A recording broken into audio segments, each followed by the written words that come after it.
Salam saudara, renungan singkat Asih-hati hari ini berjudul Badai pun reda di dalam Yesus. Dalam Matius 14 ayat 32-33 berkata, lalu mereka naik ke perahu dan angin pun redalah. Dan orang-orang yang ada di perahu menyembah Dia, katanya, sesungguhnya Engkau anak Allah. Firman Tuhan pada hari ini menceritakan bagaimana para murid sedang berada di tengah danau dan angin begitu besar menerpa kapal mereka. Mereka tidak sanggup mengatasinya karena badai itu terlalu besar bagi mereka. Memang mereka adalah seorang nelayan yang sudah terbiasa mengatasi badai. Namun badai yang saat itu mereka alami sangat-sangatlah besar yang membuat mereka tidak sanggup.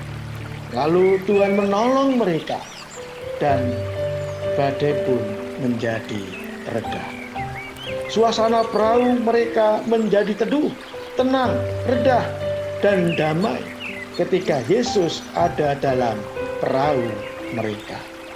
Mungkin suasana hati kita saat ini sedang mengalami seperti badai, bergelora, persoalan yang begitu luar biasa, seperti badai yang mengombang-ambingkan hidup kita.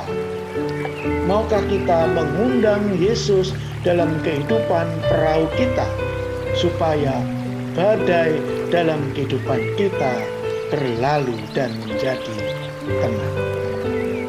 Hal yang menarik yang dilakukan oleh murid-muridnya pada waktu Yesus berada dalam perahu mereka. Mereka menyembah Dia dan berkata, sesungguhnya Engkau anak Allah.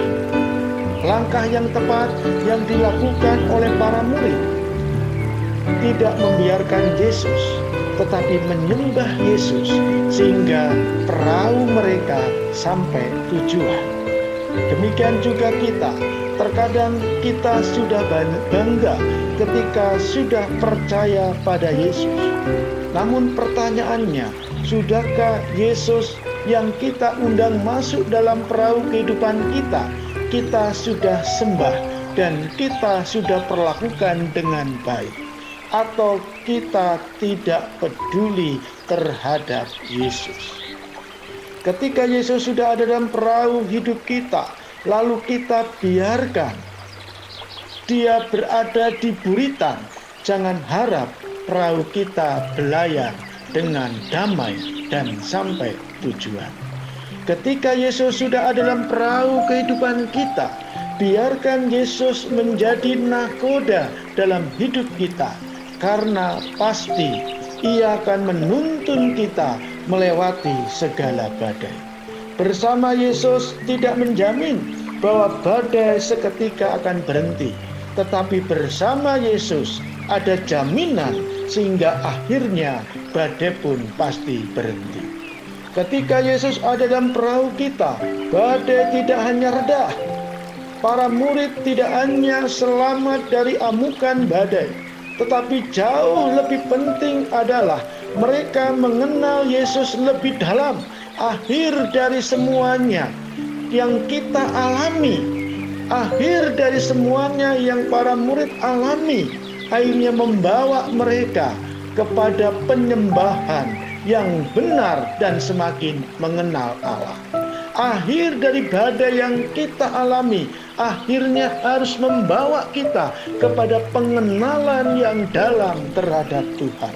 Ketika Yesus berada dalam perahu kehidupan kita, menjamin kita untuk lebih mengenal Dia lebih dalam dan hidup kita menjadi bermakna.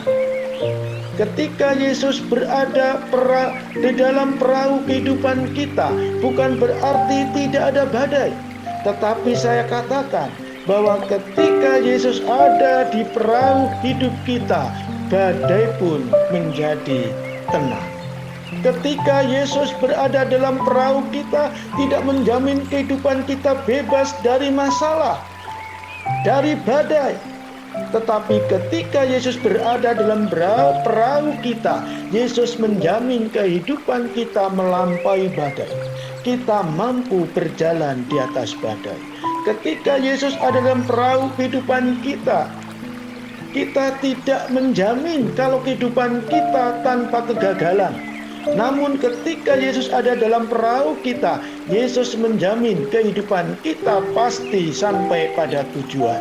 Jadi tidak ada kemenangan yang murah. Oleh karena itu, berusahalah menyenangkan Tuhan di dalam hidup kita.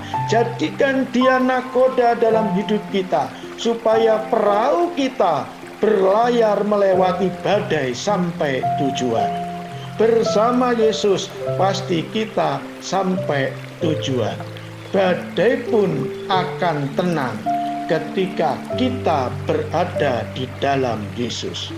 Apapun yang sekarang sedang saudara alami, persoalan apapun yang sekarang saudara sedang hadapi, jadikanlah Yesus sebagai nakoda hidup saudara. Percayalah, Dia akan membawa kita dalam perahu yang melewati segala tantangan dan masalah, sehingga kita bisa menyelesaikan persoalan-persoalan yang kita sedang hadapi. Badai pun akan tenang ketika bersama Yesus dan kita sampai dengan tujuan. Undanglah Yesus saat ini dalam perahu kehidupan saudara. Haleluya, Tuhan memberkati kita. Amin.